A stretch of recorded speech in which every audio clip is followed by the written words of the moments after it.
इस एपिसोड का टाइटल फ्रे है और यह शब्द ठीक वही बताता है जो शहर के साथ हो रहा है।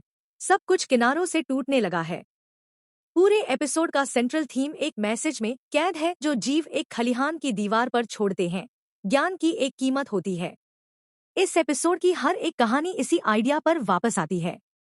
लोग जितना ज्यादा जवाब ढूंढने की कोशिश करते हैं, शहर उतना ही जोर से पीछे धकेलता है। और इस एपिसोड में शहर सबसे खतरनाक तरीके से पीछे धकेलता है। एपिसोड की शुरुआत केनी के जागने से होती है और उसे पता चलता है कि सोफिया खुद ही इन्फर्मरी से बाहर आ गई है और बाहर खुले में खड़ी है, अपने पिता की मौत का दुख मना रही है। केनी तुरंत उसे पकड़ता है और उसे वापस अंदर खींच लेता है, जोर से उसे याद दिलाता है कि कोई भी, चाहे वह कितना भी दुखी क्यों न हो, रात में बाहर नहीं निकलता जब तक कि वह मरना न चाहे। मैरियल यह शोर सुन लेती है और पादरी के बिस्तर के पास दौड़कर जाती है यह देखने के लिए कि क्या लड़की का उसकी मौत के बारे में दावा सच है। बॉयड एल्गिन के कमरे के बाहर इंतजार करता है और जैसे ही एल्गिन बाहर निकलता है, बॉयड उसे बिना कुछ कहे रोक देता है। वह एल्गिन से कहता है कि फातिमा के हालात में और उसके आसपास जो कुछ भी हुआ, उसे किसी के साथ शेयर नहीं किया जा सकता। अगर बस्ती के लोगों को पता चलता है कि जिन जीवों को उन्होंने जलाया था, उनमें से एक फातिमा के बच्चे के रूप में वापस जिंदा हो गया है, जिसे एक किमोनो औरत ने जन्म दिया था जिसे सिर्फ फातिमा और एल्गिन देख सकते थे, तो वे अपनी बची खुची समझदारी भी खो देंगे। बॉयड एल्गिन को ऑर्डर देता है कि जो कोई भी पूछे, उसे बताए कि वह बस फातिमा की मदद कर रहा था और गलती से घायल हो गया। बॉयड यह धमकी भी साफ साफ देता है, अगर एल्गिन सच बताता है तो बॉयड खुद टिली की मौत का इल्जाम उस पर लगाएगा और उसे अकेले में डाल देगा। एल्गिन चुप रहने के लिए मान जाता है, लेकिन बॉयड से कहता है कि सच आखिरकार सामने आ ही जाता है। बॉयड उससे कहता है कि अपने भले के लिए, एल्गिन को इसे दबाए रखने के लिए वह सब कुछ करना चाहिए जो वह कर सकता है, क्योंकि अगर रहने वालों को पता चला कि स्माइली के दोबारा जिंदा होने के लिए वह जिम्मेदार है, तो वे पूरी तरह से उसके खिलाफ हो जाएंगे। जैसे ही बॉयड कॉलोनी हाउस से बाहर निकलता है, उसे खंभे से लटका एक खूनी बैग दिखता है, जिस पर मोटेल का साइन लगा है। उसमें से ताज़ा खून टपक रहा है। जब टैबिथा उसे देखती है, तो उसे तुरंत लगता है कि उसमें जिम की बॉडी है। वह जूली और ईथन को भेज देती है, उनसे कहती है कि वे टाउन स्क्वायर से जितना हो सके दूर चले जाएं, और जब तक वह उन्हें न बुलाए, वापस न आएं। फिर बॉयड और जेड ने बैग को काटा और टैबिथा से उसे खोलने को कहा। अंदर वह बकरियों के सिर से भरा है, जिम से नहीं। एक पल के लिए राहत मिलती है और फिर चीखना शुरू हो जाता है। जूली की चीखें खलिहान से आ रही हैं।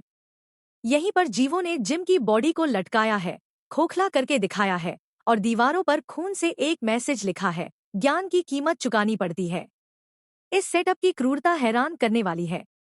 जीव, या शायद पर्दे के पीछे काम कर रही सोफिया, अच्छी तरह जानती थी कि बचे हुए लोग खूनी बैग पर कैसे रिएक्ट करेंगे। उन्हें पता था कि हर कोई सबसे बुरा मानेगा और बच्चों को दूर भेज देगा। और उन्होंने जिम की असली बॉडी ऐसी जगह रख दी जहां बच्चे सबसे पहले उसे ढूंढ सकें। टैबिथा को जिम की बॉडी मिलने का सीन बहुत बुरा है। वह गिर जाती है।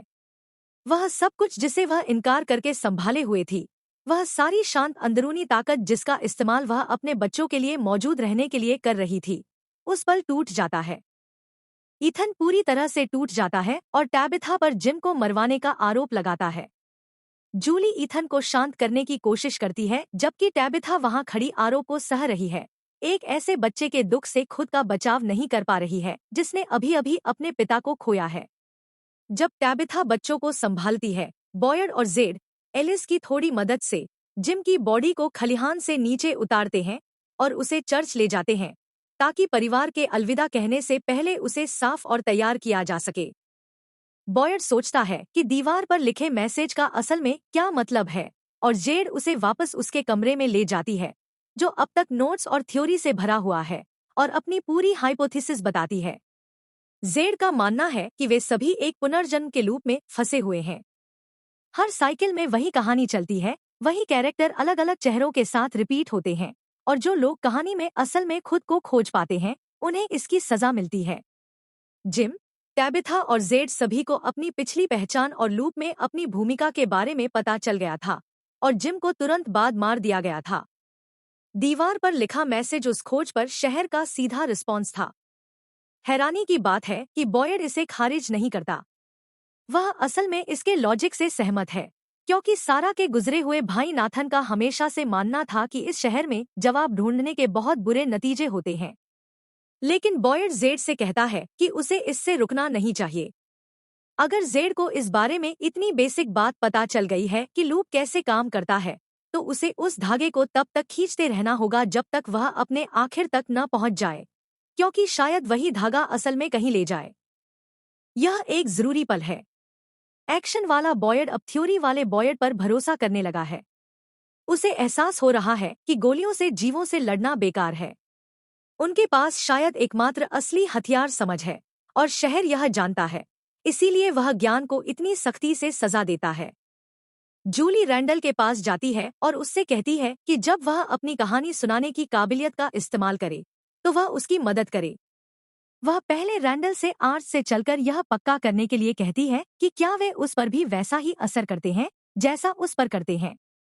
जब उसे यकीन हो जाता है कि आर्च रैंडल पर कुछ नहीं करते, तो वह उसे कहती है कि जब वह ट्रांस में हो तो वह उसके शरीर के पास खड़ा रहे और उसे तभी बाहर निकाले जब उसे लगे कि उसके लिए चीजें बहुत गलत हो रही हैं। जूली आर्च से होकर गुजरती है और खुद को रात में जंगल में पाती है। वह उन जीवों को उस आरवी की ओर जाते हुए देखती है जिसमें उसका परिवार सीजन 1 के दौरान आया था। वह जिम, बॉयड और डोना को टाउनशिप की ओर भागते हुए देखती है। सीजन 2 का एक पल। वह जिम तक पहुंचने की बहुत कोशिश करती है ताकि उसे चेतावनी दे सके कि पीले रंग का आदमी उसके साथ क्या करने वाला है। लेकिन उनमें से एक जीव ट्रांस के अंदर जूली को पकड़ लेता है, और जैसे ही वह उसे मारने वाला होता है, रैंडल उसे वापस बाहर खींच लेता है। यह सीन बहुत जरूरी है। जूली अब सिर्फ समय के दूसरे पलों की झलकें महसूस नहीं कर रही है। वह एक्टिवली दखल देने की कोशिश कर रही है। जो वह देखती है उसे बदलने की कोशिश कर रही है। एपिसोड का आखिरी सीन वो है जिसके बारे में सब बात कर रहे हैं। जो कुछ भी हुआ है, बॉडी, दुख, इल्जाम और परिवार के टूटने के बाद, जिम ईथन को दिखता है। किसी याद के तौर पर नहीं, किसी नजरिए के तौर पर नहीं, एक मौजूदगी के तौर पर वहां खड़ा अपने बेटे को देख रहा है, कुछ कहने और उससे कुछ पूछने के लिए। क्या जिम सच में एक आत्मा के तौर पर वापस आया है जो मदद करने की कोशिश कर रहा है, या शहर उसकी इमेज का इस्तेमाल किसी और बुरी और ज्यादा मैनिपुलेटिव चीज के लिए कर रहा है? यही वो मेन सवाल है जिसे एपिसोड लटकाए रखता है। लेकिन वो पल किसी चाल जैसा नहीं लगता। यह मकसद वाला, अजीब और मतलब से भरा लगता है। यह सीधे उस लूप थ्योरी से जुड़ता है जो जेड ने बॉयड के साथ शेयर की थी। एक ऐसी कहानी में जो बार बार दोहराई जाती है। मरे हुए लोग बस गायब नहीं हो जाते, वे खुद कहानी के आर्किटेक्चर का हिस्सा बन जाते हैं।